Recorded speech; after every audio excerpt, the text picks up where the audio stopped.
Hello everyone and welcome on into another video on my channel. Today we are going to be going over every single new LEGO Marvel leak that has surfaced in the past what seems to be like a month, I believe.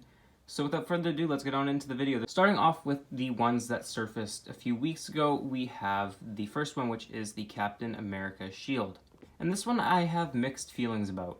Of course they couldn't use all tiles for the majority of it. However, it would have been nice to see a bit in there as it is a bit too studded for my liking on the outside. The star build in the middle is nice though. However, overall I feel like this set is going to be really repetitive, although that is known for judging as it is Captain America's shield. I am interested to see, however, the inside, what they're going to do with the leather strap, if it's going to be wearable or usable, I guess, just like Thor's hammer. It'll also be nice to see if they have a little kind of display place on the inside for something like they did with Thor's hammer with the inside of the hammer. Next up is the Marvel Minifigure Series 2. Now, they didn't show much of it, they just showed kind of like a little outline of the main idea, and not much to say there other than I'm really excited. I did a video on my channel going over every single little character that's going to be in the series, so if you want to go check that out after this video is done. But let's move on to the stuff that surfaced today. Now, starting from smallest to the largest, let's start off with the Thanos versus the Hulkbuster. This is a 4+ set and comes with Thanos and Iron Man. The Iron Man minifigure is new and looks actually really good. However, I believe the Thanos minifigure is the same from the newest mech, and he just comes with the same helmet that Thanos has had in those types of sets. And LEGO really likes to put builds and fights with Iron Man and Thanos. I guess they're profiting off of Endgame still, but that was like, what, 4 years ago? So, nonetheless though, it is our first actual minifigure scale Hulkbuster, which is a bit strange how it's in a $27 set. And the build for Thanos is a bit strange, but overall it's not terrible for a 4+ set. Next up we have quite a surprising inclusion, and I guess it's a callback to last year, but it is a Venomized Baby Groot. And this actually looks surprisingly really good. Of course it is based off of Baby Groot, and I believe it is the same height as the Baby Groot from before, as well as it probably includes some of the same building techniques. However, this one is Venomized. And on the box, on the front, it shows that half of it is split in half, and it is showing a Venomized version of Baby Groot. So half the face has part of the symbiote covering it, as well as these little tendrils coming off with big teeth and like a tongue. It looks really cool. As well as the mouth has a tongue in it, which is, of course, the casual piece that they use for Venom with his tongue, which is this red kind of squid-like tentacle piece. But on the back, it does show another side covered by the Venom. So I'm not sure if it's going to come with extra pieces which you can then put on and replace for it, or what's going to happen there, but overall it looks really good.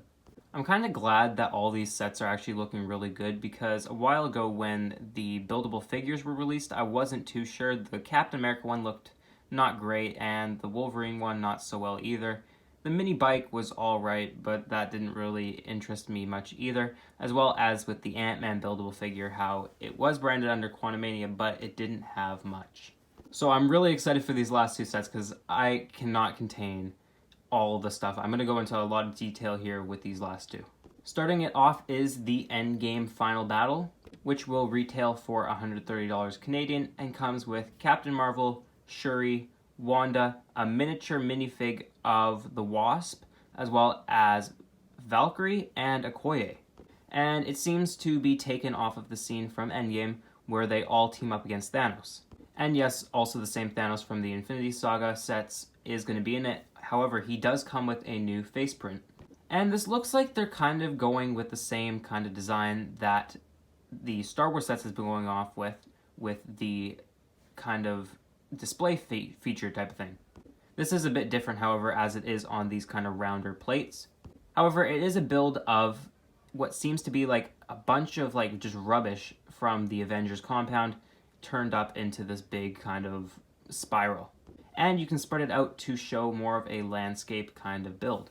I'm not too worried about getting this set as it comes with a bunch of figures that I'm not really interested in, and some of them aren't really that new, but who knows, I might pick it up. And probably the one that you guys are most interested for today is, of course, the Spider-Man No Way Home set that was just revealed today. I woke up this morning and saw it, and I thought someone else had made it. I thought it was a custom, not something that LEGO actually made.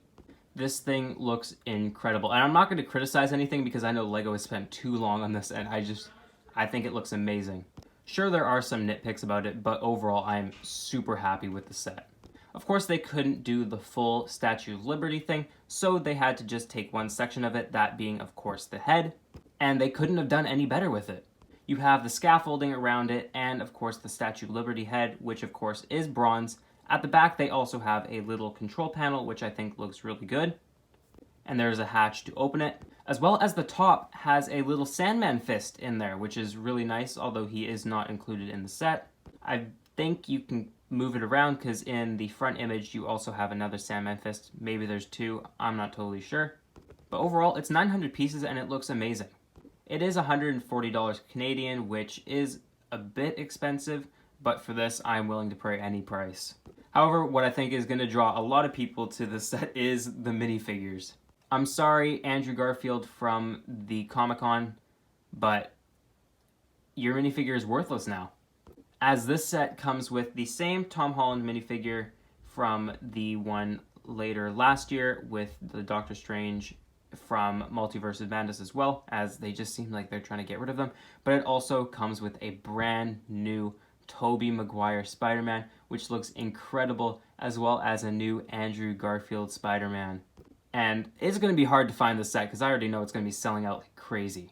It also comes with MJ and Ned, which is a bit of a strange inclusion. I would have liked to see the Lizard brought in as well as Sandman. However, it is nice to have, I guess, another version of Ned and another version of MJ. As far as the villains go, you have Green Goblin, which could be better, but I'm not complaining. Well, I am, but I'm not. As well as Dr. Octopus, which comes with the same kind of build for his arms as the later Dr. Octopuses, which is a bit annoying. I would have liked to see the arms using that new superhero jumping piece, which does look a lot better. However, they just do use the Technic pieces. And I think the main villain that is the best in the set is, of course, Electro. And he comes with the Falcon's hairpiece from the CMF series, in black, of course, as well as the new Ninjago electric pieces on his back. And he uses the Lego City pants, which isn't too crazy, but his printing is really nice. I'm pretty sure it's safe to say that this year is going to be the best for Marvel, and I can't wait to see what the CMF series has. But I just wanted to wait until everything was kind of laid out and there was more to review, because I wasn't just going to review the Shield and the minifigures, as the minifigures haven't even surfaced yet. But anyways, if you guys did enjoy the video, please make sure to subscribe and like the video, as that helps push me out to a lot more people who want to see my channel, as well as who may have not seen it, as well as it shows me what type of content you guys want to see. I don't know how excited you guys are. Tell me down in the comments below. But anyways, thanks.